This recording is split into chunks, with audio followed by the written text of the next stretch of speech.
నగరంలో భూకబ్జా ఘటనలు పెరుగుతున్న తరుణంలో మరో దారుణ సంఘటన చోటు చేసుకుంది. 65 ఏళ్ల శోభ భర్త ఎస్ఎస్ రావు గాంధీ నగర్లోని ప్లాట్ నెంబర్ 105, 106 మొత్తం 370 గజాల స్థలంలో నివసిస్తున్నారు. వారి ఇంటిపైకి దాడి జరిగిన విషయాన్ని అధికారులకు తెలియజేశారు.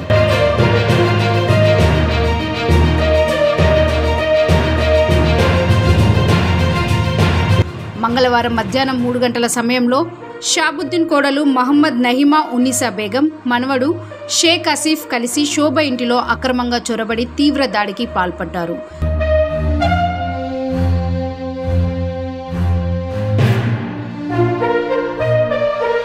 తలుపులు తన్ని ఇంట్లోకి ప్రవేశించి బూతులు తిడుతూ తీవ్రంగా దూషించారు. శోభని, ఆమె మనవరాల్ని బలవంతంగా బయటికి లాగేందుకు ప్రయత్నిస్తూ నిన్ను చంపి ఈ స్థలంలో పాతి పెడతామంటూ భయపెట్టారు.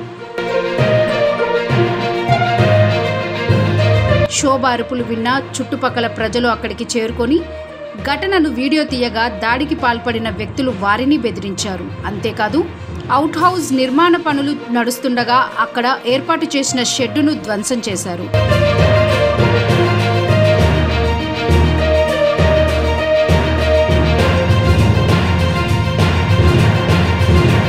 శోభ ఇంటికి హైకోర్టు ఇచ్చిన ఇంజెక్షన్ ఆర్డర్ ఉన్నప్పటికీ, current meter, municipal tax, water connection ఉన్నప్పటికీ ఇంటి చుట్టూ అనుమానాస్పదంగా తిరుగుతూ మళ్లీ దాడి చేస్తూ భయపెడుతున్నారు.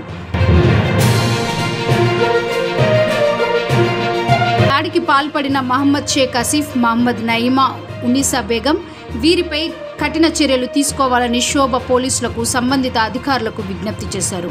ఆమె ప్రాణభయం వ్యక్తం చేస్తూ తక్షణ రక్షణ కల్పించాలని కోరుతున్నారు. ఈ ఘటనపై పోలీసుల చర్యలు ఎలా ఉంటాయో, న్యాయం లభిస్తుందో లేదో వేచి చూడాలి.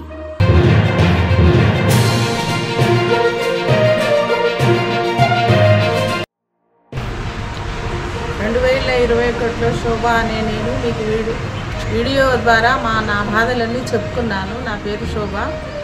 ఇక్కడ షాబుద్దీన్ అనే వ్యక్తి నా పైన ఎన్నో దౌర్జన్యాలు చేసి ఎంతోమంది రౌడీలను పెట్టి నా ప్లాట్ మీదకి 370 గజాల ప్లాట్ మీదకి వచ్చి ఇండ్లు కట్టడము, సిమెంట్ వేసి ఎంతోమంది రౌడీలను పెట్టి ఆవేదన పెడితే నేను అప్పుడు వీడియో ద్వారా అందరికీ నేను తెలిసిన నా పేరు శోభ కాబట్టి మాకు కోర్టే కానీ పోలీసు వాళ్ళే కానీ అందరూ మాకు సహాయం చేసి ఈ ఇంట్లో ఉండడానికి నాకు కోర్టు నుంచి ఇంజెక్షన్ ఆర్డర్ వచ్చిన తర్వాత నేను ఇల్లు కట్టుకొని ఇంట్లో ఉండి 3 సంవత్సరాల నుంచి ఉంటుంటే షాబుద్దీన్ చనిపోగానే వాళ్ళ కోడలు, వాళ్ళ మన్మడు, వాళ్ళ కుటుంబ సభ్యులు అందరూ వచ్చి నా పైన దౌర్జన్యంగా కట్టెలు తీసుకొని ఇంట్లోకి జొర్రి కొట్టి లంచా నేను ఇంట్లో నుంచి వెళ్ళగొడతాను.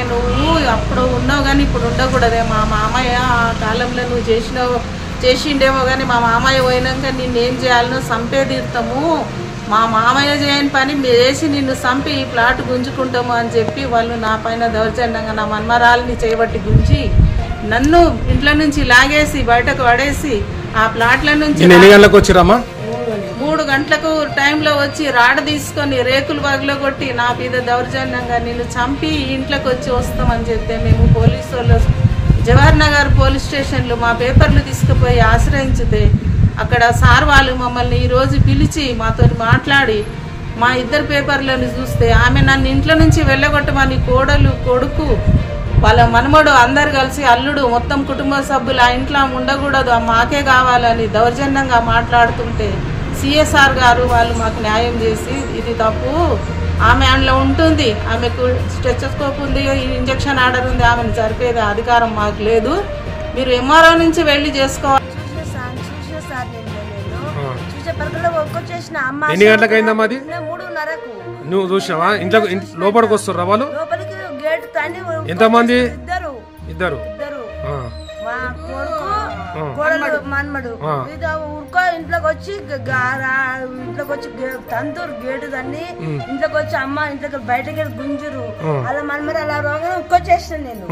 ఉరుకొచ్చేసే వరకు అందరూ గుంపు వచ్చిర్రు. గుంపు వస్తే పనుల్లో కూడా లంచ్ బాడుకావా అని తిడుతుండు. అమ్మ లంచ్ చేయాలి అమ్మి నేను చంపేసి నేను పాతి పెడతా అంటుండు. మొత్తము ఆ అమ్మాయి ఎలగొట్టగల బయటికి వెళ్ళి హౌస్ మీద నిలబడి హౌస్ కూడా కూలగొట్టిండు, రేకులు కూలగొట్టిండు. పెద్ద రాడు తీసుకుంటే రాడు గుంజుకునే వరకు నిన్ను చంపేస్తా, నిన్ను పాతి పెడతా అంటుండు సార్ మమ్మల్ని.